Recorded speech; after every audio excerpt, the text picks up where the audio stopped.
নমস্কার, সংগ্রামী যৌথ মঞ্চের পক্ষ থেকে আবার একটা ফেসবুক লাইভ আপনাদের সাথে। কয়েক ঘন্টা আগে অর্থ দপ্তর থেকে তিনটে নোটিফিকেশন জারি করা হয়েছে। গতকালকে মাননীয় মুখ্যমন্ত্রী টুইটারে যে ঘোষণা করেছিলেন সেগুলোকে বাস্তবায়িত করার প্রচেষ্টা করা হয়েছে।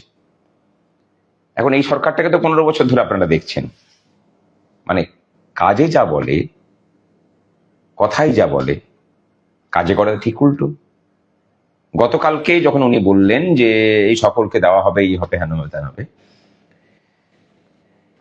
তারপরে বিভিন্ন রকম বিভ্রান্তি ছড়ালো। যদিও এত সহজে কোনো কিছু কিন্তু উনি করেন না। ওনার প্রথম থেকে যদি মোটিভটা দেখেন, প্রথম একদম 2009-এর কথাতে ফিরে যায়। যে সরকার তার কর্মচারীদের দিয়ে দিতে পারে না, তার তো ক্ষমতায় থাকার অধিকারই নেই। এদিকে বিদায় করুন, আমাকে নিয়ে আসুন, আমি আপনাদের সব মিটিয়ে দেবো। তারপরে বেশি ঘেউ ঘেউ করবেন না, চুপ করে বসুন তো। আর আমরা চুপ করে বসে রইলাম। ঘুমটা তো ভাঙালো সংগ্রামী যৌথ মঞ্চ। তার আগে সকলেই ছিলেন, ডিএ বঞ্চনাও ছিল, কুকুর বিড়ালের উপমাও ছিল, কিন্তু করতে পেরেছে কিছু?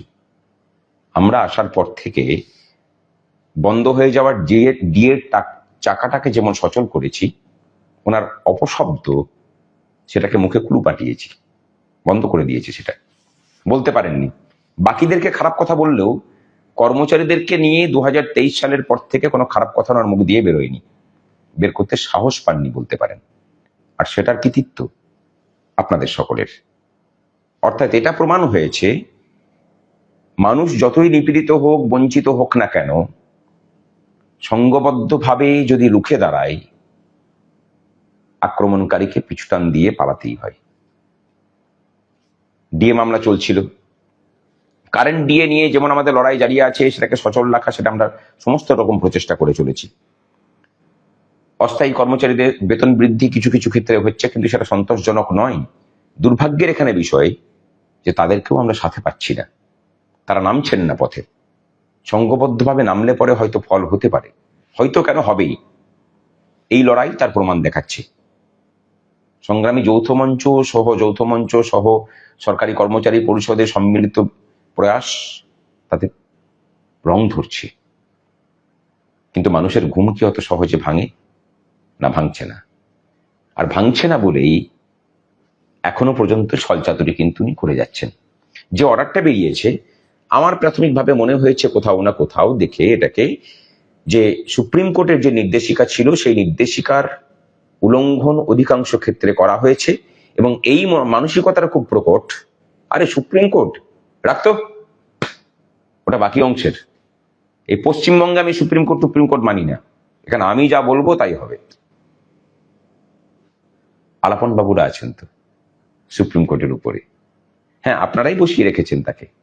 এই রাজ্যের মানুষের এত আস্কারা না থাকলে পরে একজন শাসকের এতটা দুঃসাহস হয় না। সময় এসেছে তার ওই দুঃসাহসের দুর্গটাকে চুরমার করার। যেভাবে আমরা তার অহংকারের সাম্রাজ্যটাকে ভেঙে খান খান করেছি। রায় বেরোনোর পরে বললেন যে সাংবাদিকদের প্রশ্নের উত্তরে যে ওটা সাবজুডিস ম্যাটার, আমাদের আইনজীবীদের টিম দেখবে। তারপর আইনজীবীদের টিম দেখলেন, কি দেখলেন? সুপ্রিম কোর্ট বললো যে তোমার যত কর্মচারী আছে, পেনশনার আছে, সবাইকে তোমাকে দিতে হবে। আর উনি কি বললেন? হ্যাঁ বাপু, আমার অত পয়সা টয়সা নেই, আমি তো ম্যাটারনিটি লিভ দিই, ঘুরতে যাওয়ার ছুটি দিই, প্রচুর ছুটি দিয়ে দিই। ভাবখানা এমন যেন আমরা ছুটি ভিক্ষা করে আপনার কাছে বসে আছি। আরে বাবা, আমরা পরিশ্রম করি, আমরা আমাদের পরিশ্রমের সঠিক পারিশ্রমিক চাই। এর বাইরে আপনার সাথে কোনো সম্পর্ক নেই আমাদের। আর যারা সম্পর্ক রাখবেন তাদের মুখে মানে ওই ভূষকালি থুরি সবুজ আবির আপনি ঘুষে দেবেন, তারা খুশি হয়ে থাকবেন লেজ নেড়ে। আমরা সে দলে পড়ি না। এবং আমরা সংখ্যায় কিন্তু মেজরিটি, বুঝলেন মাননীয়? হ্যাঁ, সংখ্যাতে আমরাই মেজরিটি। ভোটের সময় সেটা টের পাবেন। তারপরে ওখানে গেল ইন্দু মালহোত্রার কমিটিকে। সুপ্রিম কোর্টের রায়কে যদি আমাকে মানতে হতো, তাহলে সমস্ত সরকারি কর্মচারীদের সমস্ত পরিসংখ্যান তাকে পেশ করতে হতো। তিনি পেশ করলেন শুধুমাত্র সরকারি কর্মচারীদের তথ্য। সুপ্রিম কোর্ট যাদেরকে বললেন যে employees of the state of West Bengal, উনি দিলেন employees of the government of West বেঙ্গলের তথ্য। অর্থাৎ প্রত্যেকটা মুহূর্তে উনি বুঝিয়েছেন যে সুপ্রিম কোর্টের রায় আমার কাছে এই, কিছু পারিস তো করে নে। এই জায়গাতেই আপনাদের যে নাছর মানসিকতা লড়াই, সে লড়াইয়ের ফল জিতেছেন আপনারা। জিতেছে সম্মিলিত কর্মচারী ঐক্য, সংগ্রামী যৌথ মঞ্চ, পশ্চিমবঙ্গ সরকারি কর্মচারী পরিষদ সহ প্রচুর সংগঠন পাশে এসে একযোগে লড়াই করে ধর্মঘট করা, কলকাতাকে অবরুদ্ধ করা, 8 তারিখের মিছিল অবশ্য সংগ্রামী যৌথ মঞ্চ একাই করেছিল, তার সম্মিলিত রাস্তার আন্দোলনের চাপ। আর ওদিকে কোর্টে আমরা যেমনটি বলেছিলাম সেরকমটি করেছি। আমরা বলেছিলাম যে মামলাতে ঢুকি আমরা ত্বরান্বিত করে সেই মামলাকে দ্রুত শুনানি শেষ করব, রায় বের করে নিয়ে আসবো এবং মামলা আমরা জিতবো। পুরনো প্রচুর লাইভ আছে, সুপ্রিম কোর্টের সামনে থেকেও লাইভ আছে। একটা কথাই বলেছিলাম প্রত্যয়ের সাথে, মামলায় আমরা জিতে দেখিয়েছি। আর এই জেতার জন্য আপনাদেরই পয়সাতে আমরা ভারতবর্ষ কেন আন্তর্জাতিক খ্যাতিসম্পন্ন লয়ার গোপাল সুব্রমণিয়ামকে নামিয়েছিলাম। আজকে দ্বিধাহীন ভাষায় বলছি, তিনি না থাকলে এই মামলা আমরা জিতি না। এবং তার সাথে অবশ্যই বিক্রম সুদীপ্ত এবং সিদ্ধার্থ ব্যানার্জি, তার সাথে দিল্লি স্থিত আমাদের ধর্মপ্রভাস ল অ্যাসোসিয়েটস, নচিকেতা যোশীজি, তাদের সকলকে স্মরণ করছি আমরা। সমস্যাটা হলো সরকারের মানসিকতায়। আজকে যেটা বেরোলো, আমার মনে হয়েছে, যদি আমাকে জিজ্ঞাসা করেন আমি বলবো যে একটা গাজর ঝুরিয়ে দিয়েছে। গাজরটা খেয়ে বাবা তোমরা আমাকে ভোট বৈতরণীটা পার করে দাও একটু, তারপরে আরে আমি তো আছি ঠিক 15 বছর, যেভাবে আপনাদেরকে দাঁত দেখিয়েছি আবার দেখাবো। এখন কর্মচারীরা ঠিক করুন, দাঁত ওনার দেখবেন নাকি আপনার দাঁতটা দেখাবেন, এটা কিন্তু ঠিক করতে হবে। আমরা কিন্তু লড়াইয়ে আছি। বর্তমানে ডিএ, এই যে 1/4/2008 থেকে 31/12/2015 এই সময়টার মধ্যে বকেয়া সব থেকে বেশি ছিল, এই বিষয়টা নিয়ে কিচ্ছু বলেননি, এড়িয়ে গেছেন সযত্নে। বাকি এই সময়টুকুর মধ্যে যে বকেয়া দেবেন বলেছেন, সেটার অধিকাংশ কর্মচারীদের ক্ষেত্রে বলেছেন যে আমরা পিএফ এ জমা করে দেবো, সেই জমাটার আপনি 2 বছর ধরে দেখতেও পাবেন না, কোনো হিসেবে পাবেন না। আর জমা যদি না করে তাহলে মায়ের ভোগে পাবেন কারা? পেনশনার। আমরা খুশি তাতে, পেনশনার পাচ্ছেন, গ্রুপ ডি কর্মচারীরা পাচ্ছেন, আমরাও সেটাও খুশি। আমাদের দাবি হয়েছে সবাইকে দিতে হবে। আর এই 2 কিস্তিটা তখন নয়, 2 কিস্তিটা সুপ্রিম কোর্টের নির্দেশ মেনে 31শে মার্চের মধ্যে দিতে হবে। আর তার সাথে আছে শূন্য পদে নিয়োগ এবং অস্থায়ী কর্মচারীদের স্থায়ীকরণ। লড়াইটা কথা দিচ্ছি আর জোরদার হবে। আর এই ভোটের সময় ওই যে বলেছিলাম বদলে দিতে প্রেক্ষাপট, এই প্রেক্ষাপট বদলানোর জন্য লড়াইয়ের চেষ্টা করবে আমরা, সম্মিলিত লড়াই হবে। আর এখানে আরেকটা কথা বলি, মামলাকারী অনেক সংগঠন আমরা যখন ঢুকেছিলাম, 2টি সংগঠন বিশেষ করে, confederation of government employees union এবং ইউনিটি ফোরাম।